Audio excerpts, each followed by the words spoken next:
बेहद करीब से मात दे दी, या कहें कि उनकी किस्मत इतनी बलवान थी कि वो बाल बाल बच गए। 2012 में एंडर्स हेल्स्टरूप और ओस्लो पैराशूट क्लब के कई अन्य स्काई डाइवर ने एक छोटे प्लेन से स्काई डाइविंग के लिए हेडमार्क नॉर्वे में उड़ान भरी। विंग सूट पहने हेलमेट पर लगे 2 कैमरों के साथ एंडर्स ने जंप किया और जैसे उन्होंने पैराशूट खोला उन्हें लगा उन्होंने कुछ अजीब चीज देखी, लेकिन फिर उन्हें लगा शायद उनका वहम है।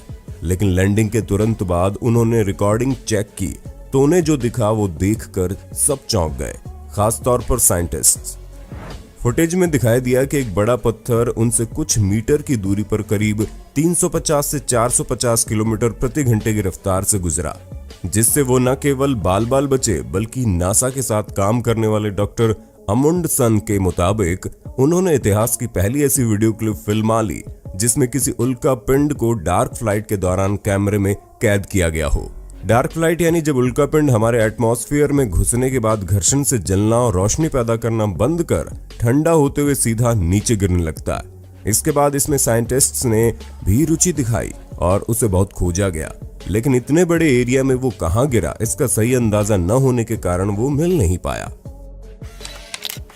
26 मई 2013 को जेसन 4 नाम का नाइजीरियाई जहाज अटलांटिक महासागर में नाइजीरियाई तट से लगभग 32 किलोमीटर दूर था। इसमें 12 लोग सवार थे, लेकिन तूफान में फंसकर जहाज डूब गया और पलटकर तल पे पहुंच गया। जहाज पर सवार रसोइया हैरिसन और जेग्बा ओके ने जहाज के पलटने से बने एयर पॉकेट तक पहुंचे और सांस लेने लगे, जबकि दूसरे 11 लोगों में कोई नहीं बच पाया। उनके कमरे में भी पानी तेजी से ऊपर आने लगा, लेकिन वो किसी तरह मलबे और दूसरे सामान को एक के ऊपर एक रखकर उस पर बैठ गए। काफी ऊंचाई होने के बावजूद उनका शरीर पानी में डूबा हुआ था। पानी इतना ठंडा था कि किसी की भी कुल्फी जम जाए। खाने के नाम पर उनके पास एक कोल्ड ड्रिंक की बोतल थी। अगले दिन रेस्क्यू दल पहुंचा, मगर वो उन्हें तलाश नहीं पाए। इसी तरह 2 दिन गुजर गए। तीसरे दिन फिर 2 गोताखोर आए जो मलबे से लाशों को निकालने आए थे। उन्हें उम्मीद ही नहीं थी कि कोई जिंदा भी है। गोताखोर ने जब उनका हाथ देखा तो उन्हें लगा शायद वो कोई लाश है, मगर जब हैरिसन ने उसका हाथ पकड़ा तो वो तुरंत उसे बाहर निकालने में जुट गया। हैरिसन इन 3 दिनों तक वहां जिंदा रहे, वो भी कम ऑक्सीजन के साथ।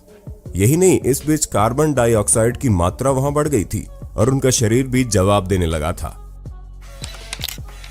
कुरिल आइलैंड, जिसके अधिकार को लेकर रूस और जापान के बीच मतभेद और विवाद है, वहां अप्रैल 2018 में घटी एक घटना सोशल मीडिया पर वायरल हो गई, जब 2 शैतान स्थानीय निवासियों ने स्नोमोबिल गाड़ी के जरिए हाइबरनेशन यानी शीत निद्रा से जगे भूखे ब्राउन बेयर का पीछा करके उसे परेशान करने लगे।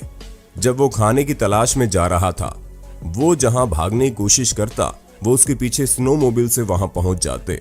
इसी से तंग आकर उसने आखिर स्नोमोबिल को चला रहे शख्स पर 2 पैरों पर खड़े होकर हमला कर दिया। लेकिन वो शख्स इतना तेज और लकी निकला कि उसने तुरंत हरकत दिखाई और उस घातक हमले से बाल बाल बच गया। सोशल मीडिया पर इन दोनों की बहुत आलोचना हुई, लेकिन पुलिस ने इन्हें गिरफ्तार नहीं किया क्योंकि इनके पास कोई हथियार नहीं था। आपने अक्सर शार्क के साथ स्टील केज में लोगों को तैरते हुए देखा होगा, लेकिन इस क्लिप में आप देखेंगे पेशेवर गोताखोर डिकी चिवेल को समुद्र के नीचे जाते हुए, जो एक ग्लास के पिंजरे में है। इनको अगर मालूम होता कि इनके साथ क्या होने वाला है तो शायद ये कभी ऐसा नहीं करते। गोताखोरों की एक टीम ग्वालालूप के तट पर मैक्सिको के पश्चिमी तट से दूर एक द्वीप में मेगा शार्क को देखने के लिए गई।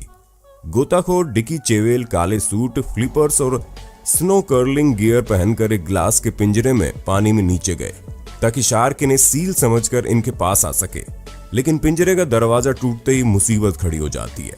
5 शार्क के बीच वो उस टूटे शीशे के दरवाजे को हाथ से पकड़ कर रखते हैं और शार्क उन पर लगातार हमला करती है। कई बार उनका शार्क से काफी नजदीक से सामना होता है, लेकिन सौभाग्य से आज उनका आखिरी दिन नहीं था। वो वापस ऊपर अपनी नाव पर आ जाते हैं। ऐसा ही कुछ 2015 में ऑस्ट्रेलिया के world champion surfer Mick Fanning के साथ हुआ, जब वो साउथ अफ्रीका के समुद्र में सर्फिंग कर रहे थे। तभी शार्क ने उन पर हमला कर उन्हें पानी में गिरा दिया। उन्हें पता था कि उनका बचना मुश्किल है, तो उन्होंने अपने आप पर काबू रखते हुए शार्क पर तेज मुक्कों की बरसात कर दी और शार्क को भागना पड़ा। ये पूरा वाकया रिकॉर्ड हो गया क्योंकि टीवी पर इस फाइनल को लाइव दिखाया जा रहा था।